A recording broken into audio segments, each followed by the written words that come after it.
तो पाकिस्तान मुस्लिम लीग नून की रुकन बनी है पहली दफा पंजाब असेंबली के अंदर मोहतरमा रुश्दा Lodhi.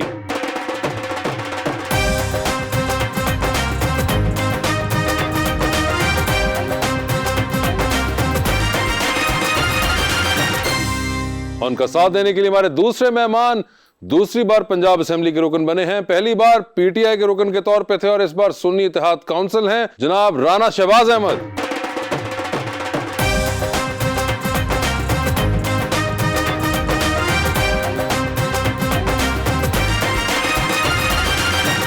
Welcome to the show ji. माशाल्लाह राना शहबाज साहब और मेरी बहन जी आए हैं, बड़ी खुशी हो रही है। लोधी साहबा, कलम कागज तखय्युल और किताबें बेच सकता हूँ, बड़ी मुश्किल तो घर की सारी चीज़ें बेच सकता हूँ, मुझे किस्तों में अपनी ज़िंदगी नीलाम करनी है, मैं भर भर के गुब्बारों में ये सांसें बेच सकता हूँ। जिसे मैं बिस्किट समझता रहा वो खताई है, जिसे मैं समझदार समझता रहा वो अताई है।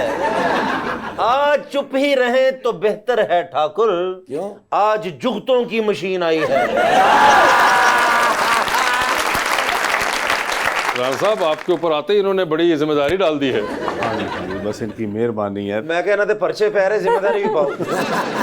अरे नहीं, ऐसी बात तो नहीं है। रुश्दा जी आपके क्या हाल हैं? जी थैंक यू, अल्लाह का करम है। आपने शो देखा हुआ है? जी मैंने देखा है शो आपका, बिल्कुल जबरदस्त। और आपको आइडिया है ना? जी मुझे आइडिया है, बल्कि मुझे इस चीज़ का भी आइडिया है कि जब मैं ये शो देखती हूँ, ख़ास तौर पर जब भी कोई कॉमेडी से रिलेटेड प्रोग्राम में देखती हूँ जिसमें बहुत सारी संजीदा बातें बड़े लाइटर मूड में कह दी जाती हैं, तो मैं समझती हूँ ये बहुत बड़ा फ़न है जो इन लोगों के अंदर है और आप लोग करते हैं प्रेजेंट।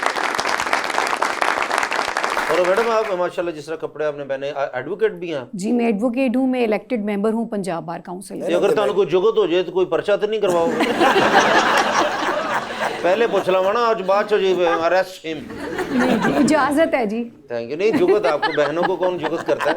रुश्दा जी इनको तो आप जानती ही जी होंगी। बिल्कुल भाई है हमारे। इनका नाम शहबाज है जी।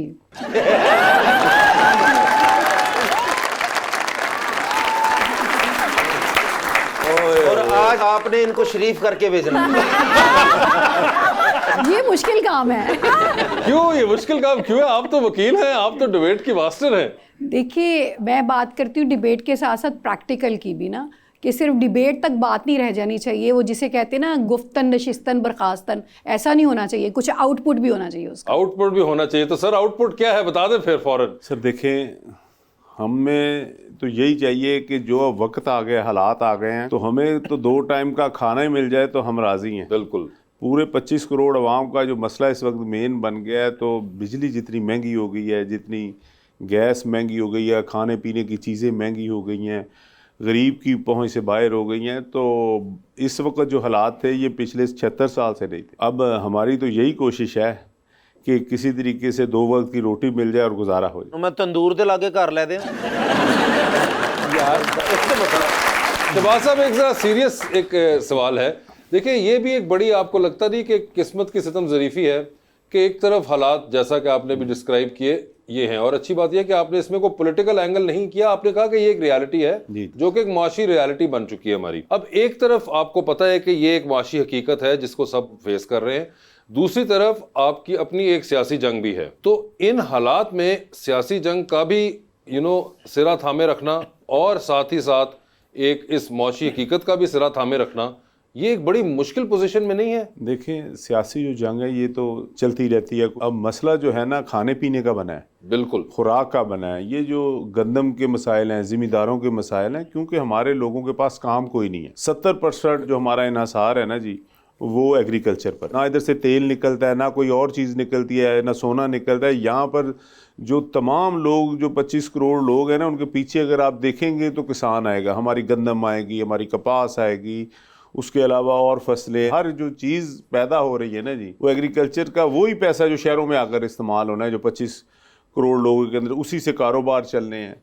जब हमारे ज़िम्मेदार जो हैं, किसान जो हैं, उनको ही उनकी फसल का जितना वो खर्चा कर रहे हैं, गंदम का आप देख लें, आगे से आप अभी तक उनको मिलों ने शुगर के पैसे नहीं दिए, जिन्होंने शुगर केन दिया था, मिलने वाले पैसे नहीं दे रहे, तो ये बड़ा बहरान है। और हम जब ये बात करते हैं तो ये कहते हैं जी कि ये पिछले जो निगरान थे उनका मामला है, तो उन्होंने बाहर से गंदम मंगवा ली है। लेकिन हम कह रहे हैं कि वो निगरान जो है वो भी देखें ना, जो कल निगरान थे आज वो वजीर दाखिला हैं, जो कल वजीर आजम थे आज वो सेनेटर हैं। और ये किसने गंदम मंगवाई है, कहाँ से ये स्कैंडल शुरू हुआ? देखे ना, हमें 1 अरब के लिए हम IMF के पास गए कि हमें पैसे दें, तो हमने तो 1 अरब से ज्यादा की तो गंदम बाहर से मंगवा ली है। हमारी अपनी गंदम पड़ी है, उसका मार्कअप पे, हमारे पास कौन सा पैसे थे, बैंकों का पैसा था, उसका मार्कअप पड़ रहा है। इसके खिलाफ जो है वो तहकीकात होनी चाहिए, इससे पाकिस्तान सही से मंद में चलेगा। रुश्ता जी, ऐसे मुझे बताएं, ये हो नहीं रहा कुछ, कोई कमेटी वगैरह बनाई है, कुछ इस किस्म की बात वज़ीर आज़म साहब ने की है? जी, कि इसमें ये बात अभी मेरे भाई ने खुद ही कही है कि इसमें जो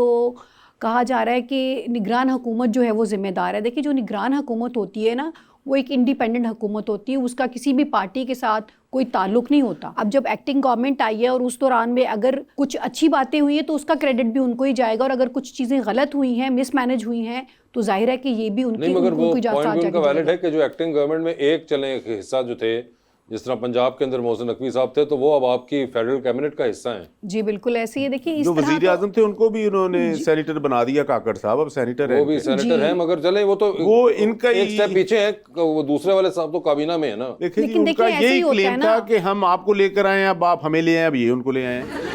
ये तो एक फिर वो एक बनी बनाई सी बात है ना कि आप कहने को कुछ भी कह देंगे जी उन्होंने ये कहा है। प्रिडिक्शंस या ये बनी हुई बातें जो होती है ना, वो रियलिटी से उनका कोई ताल्लुक नहीं उसको होता छोड़ें है। आप। फैक्ट्स जो होते हैं ना, देखिए अभी इसी तरह से बात है ना कि अभी ये PTI में थे, अब ये सुन्नी इत्तेहाद में है, तो वक्त के साथ साथ वक्त का आपकी पहिया चलता मेहरबानी रहता है। है। इनकी नहीं, मेहरबानी कैसे? हमने तो नहीं कहा कि आप सुन्नी इत्तेहाद ज्वाइन करें। इन्होंने केड़ा तेन बस छपा है कि उथे निकले जाओ। सर देखिए, हमसे इंतखाबी निशान छीन लिया वो इन्होंने गया। तो नहीं किया ना सर वो अब बात फिर बढ़ जाएगी। नहीं, मगर देखिए बड़ा बात करता है जो कागजों में बेसिक लेवल पे कि वो इन्होंने नहीं किया, वो जैसा भी हुआ आपके साथ, मगर ये नहीं था कि ये वहां बैठी हुई थी या इन्होंने कहा कि नहीं ये नहीं कर सकते, तो ऐसा नहीं था मामला। और वैसे भी ये है कि अगर ये हुआ और जिस भी सिनेरियो में ये जैसे हुआ, किसी ने भी गन पॉइंट पे किसी को नहीं कहा था कि आप ये वाली पार्टी छोड़ के तो इस पार्टी के अंदर शामिल आप हो क्या जाएं। चाहती थी कि ये जितने PTI के जीते हुए थे नून लीग में आ जाते? मैं कुछ नहीं चाहती थी। हमारे साथ मैं तो गन पॉइंट पे हुआ। फिर इसका मतलब इनको अपनी जान ज्यादा प्यारी होगी अपनी स्टेट से। तो आप लोगों को अपनी जान स्टेट से ज्यादा प्यारी नहीं है? जी बिल्कुल भी नहीं। देखिए, मुझे ज्यादा प्यारी होती तो मैं इंग्लैंड चले जाता, मैं तो इधर ही रहा हूँ।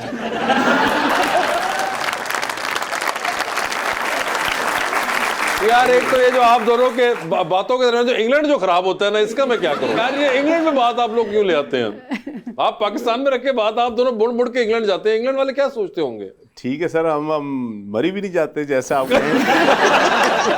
नहीं सर, मरी तो हम सारे जा रहे हैं। बल्कि मरी तुसी ना जाना, थाने च उन्होंने नवीं हथकड़ियां बनाइयां जी। यार ऐ भी ना तुम ये करो, ये देखो ना तुम साथ ही एकदम इतना क्रूड चेहरा पेश कर देते हो।